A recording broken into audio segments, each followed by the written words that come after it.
Olha só, essa aqui é a famosíssima placa Arduino Uno, né? O coração de, nossa, incontáveis projetos criativos que a gente vê por aí. Mas vamos ser sinceros, olhar para essa fileira de pinos e conectores pode ser um pouco intimidador no começo. Neste guia, a gente vai decifrar o que cada um deles faz, sem mistério. Essa é a grande pergunta, não é mesmo? Cada um desses pinos tem um propósito, uma função específica.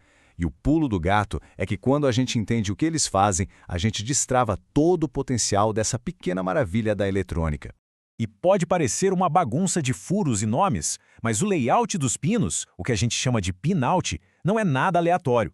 Pensa nele como se fosse um mapa muito bem organizado de tudo que a placa consegue fazer. E hoje vamos explorar esse mapa juntos. Então, este diagrama aqui vai ser o nosso guia, a nossa bússola. A gente vai navegar por ele, parte por parte, para entender como cada bairro desse mapa funciona. Parece complicado, eu sei, mas garanto que é mais simples do que parece. Nossa primeira parada nessa viagem, os pinos de alimentação. Eles são literalmente a fonte de energia que dá vida a qualquer projeto. É o ponto de partida de tudo. Em seguida, a gente vai dar um pulo nas entradas analógicas. Elas são como os sentidos do Arduino, permitindo que ele perceba as nuances e variações do mundo ao redor. E, para fechar nosso tour, os pinos digitais, a área mais movimentada e talvez a mais importante do nosso mapa. É aqui que o Arduino realmente age, controla e interage com as coisas.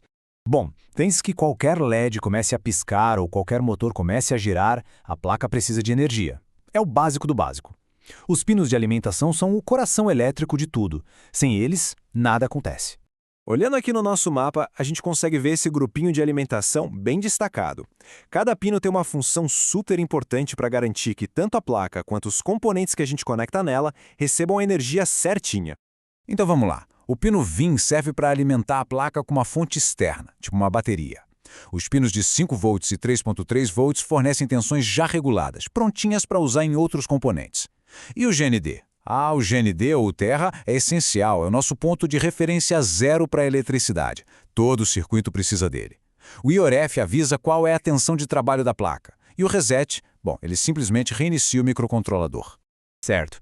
Com a placa devidamente alimentada, é hora de dar a ela a capacidade de perceber o mundo.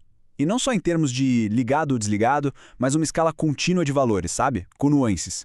Lá do outro lado da placa, a gente encontra este grupinho de 6 pinos, que vão do A0 ao A5. Estes são, na prática, os sentidos do Arduino. Pensa assim, um botão comum está ou ligado ou desligado, mas um sensor de luz, por exemplo, mede vários níveis de luminosidade. As entradas analógicas leem essa variação de tensão e a transformam num número, de 0 a meio 23, que o Arduino usa para entender e reagir a essas mudanças sutis no ambiente. Agora a gente chega na seção onde o Arduino não apenas sente, mas também age. É com os pinos digitais que ele interage e controla o mundo ao redor. É aqui que a mágica realmente acontece. Essa fileira bem comprida de pinos, do 0 ao 13, forma a seção de entrada e saída digital. Eles são os verdadeiros operários da placa na maioria dos projetos, fazendo todo o trabalho pesado de controle. A grande sacada dos pinos digitais é que eles são super versáteis. A gente pode configurar um pino como entrada, para ler se um botão foi apertado, por exemplo, ou como saída, para acender um LED. Eles funcionam numa lógica binária. High, que significa 5 volts, ou Low, que é 0 volts. Basicamente, ligado ou desligado. Simples assim. Mas a história não para por aí, não. Muitos desses pinos digitais têm, vamos dizer, uma identidade secreta. Eles vêm com umas capacidades extras que abrem um leque de possibilidades totalmente novo para os nossos projetos.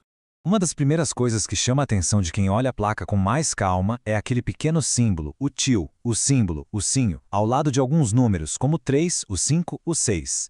Que raios isso significa, afinal? Pois é, esse til indica um superpoder, o PWM, ou modulação por largura de pulso. É um truque genial.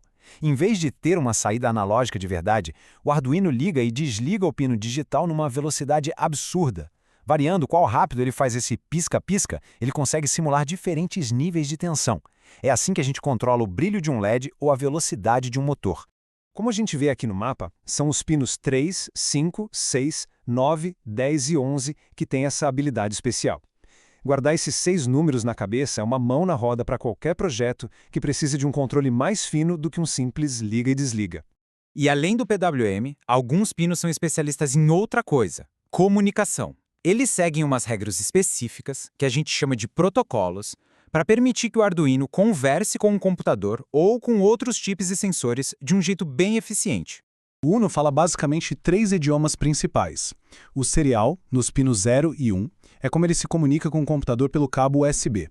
O I2C, lá nos pinos A4 e A5, é fantástico para conectar vários sensores usando só 2 fios. E o SPI, nos pinos 10 a 13, é o velocista do grupo, usado para transferência de dados muito rápida, ideal para telas ou leitores de cartão SD. E é isso aí, o mapa do Arduino Uno totalmente decifrado. Cada pino, do VIN ao D13, tem sua razão de ser. Agora que os pinos não são mais um mistério, o único limite é a imaginação. A questão que fica é, qual será a primeira criação a sair do papel?